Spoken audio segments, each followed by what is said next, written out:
Meskipun baterai truk mereka tidak lagi berfungsi, tetapi di Pakistan yang kekurangan sumber daya, itu dapat digunakan kembali.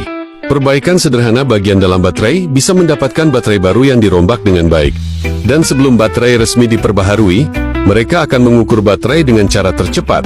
Meskipun baterai tidak dapat menahan daya sama sekali sekarang, tetapi itu tidak berarti bahwa pelat bagian dalam tidak lagi dapat digunakan.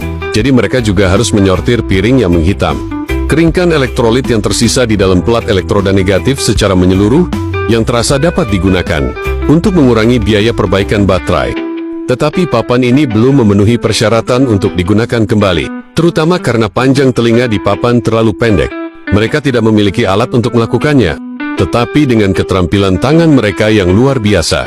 Tujuan utamanya adalah untuk memfasilitasi pengelasan berikutnya. Ketebalan seragam tidak hanya mencegah korsleting antar papan mesin. Master akan menumpuk ulang papan mesin dan papan isolasi sesuai dengan jumlah aslinya. Kini, pelat ini telah benar-benar terisolasi 6 set secara seri.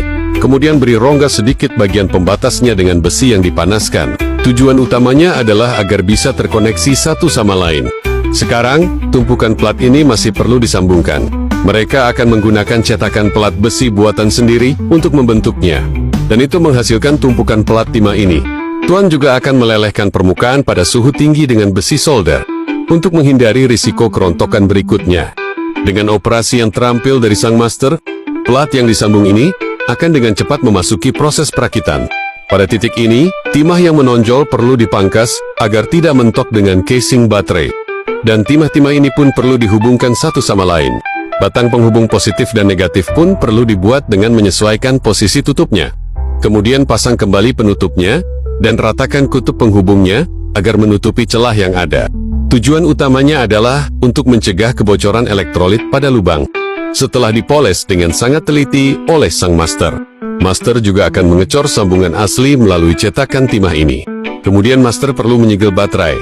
Karena mereka tidak memiliki mesin pres yang canggih, jadi lakukan dengan cara manual seperti ini saja. Master akan menggunakan bahan sederhana ini. Saatnya untuk mengisi cairan aki hingga mencapai skala maksimum. Baterai baru pun perlu diisi daya kembali. Kini, selesailah sudah perbaikan yang luar biasa ini. Menurut Anda, aki yang telah diperbaiki ini dapat bertahan seberapa lama ya?